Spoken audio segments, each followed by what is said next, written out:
Дзень горада Гомеля насамрэч пачалі адзначаць не так даўно.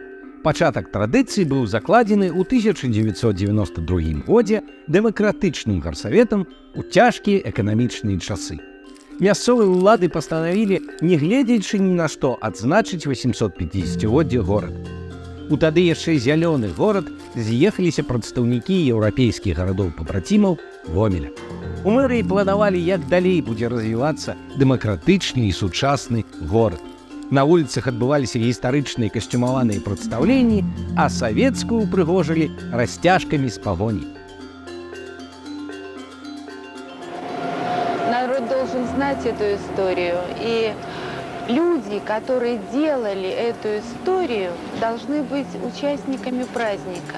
И для меня, например, в этом празднике было важно именно то, чтобы люди, которые возродили город после войны, люди, которые отстояли сначала, естественно, конечно, в годы войны этот город, люди, которые освободили город, и люди, которые его отстроили, потому что город практически после войны выстроен заново, были участниками этого праздника. Не почетными гостями, а я подчеркиваю, это участниками этого праздника.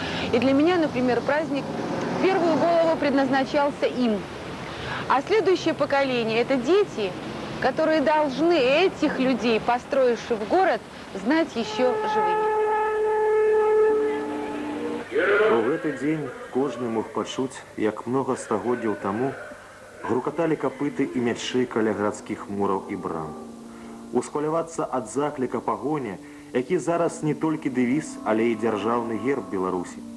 Датыкнуцца да старажытных статутаў княства літоўскага і магдыбургскага права. А яшчэ насалодзіць сябе тым самым незабыўным блакітам і золотам дня, што бывае толькі аднойчы, у беларускую восень.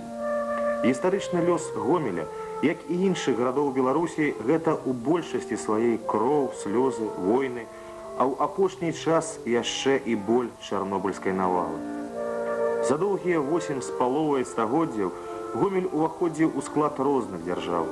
У Вялікае княства літоўскае, Рэч Паспалітую, Расійскую імперыю. Так, няпросты гэта быў час, і беларускаму конніку, які зараз на дзяржаўным гербу, неаднойчы даводзілася накіроўваць свой меч на захад ці на ўсход.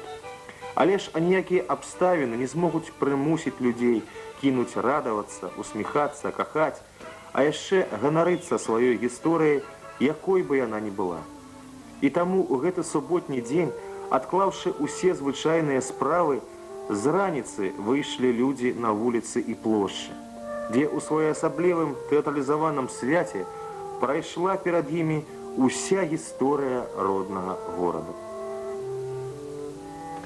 Komme, der Wille zur Demokratie und zur Freiheit größer wird, und der ist spürbar. С каждым разом господин Доплер был уже, по-моему, это 5-й раз, и он замечает, что с каждым его приездом все больше становится демократии. И это очень чувствуется. Пусть приезжают почаще в таком случае. Kommen Sie dann zu uns öfter. Демократии будет еще больше. Я павінен сказаць, дадаў таксама Джеймс Вайнес, што мы з задавальненнем прынялі запрашэнне адсвяткаваць разам з вамі 850-гадовы юбілей Гомеля. Мы шчыра вітаем ваш горад, які з'яўляецца пабрацімам Абердіна. Наш Абердін – адзін з даволі значных гарадоў Великабрытаніі з развітою прамысловасцю. Гэта сучасны, вялікі і вельмі багаты горад са светлымі вуліцамі, шматлікімі аўтамабілямі, са сваімі асаблівасцямі. Што датычыць Гомеля, то ён уразіў нас не сваімі памерамі, а сапраўды цудоўнай архітэктурай і, безумоўна, сімпатычнымі дзяўчатамі, на мой погляд, больш прыгожымі, чым нават у нас, у Великабрытаніі. Менавіта так закончыў сваё інтэрв'ю мэр Абердіна.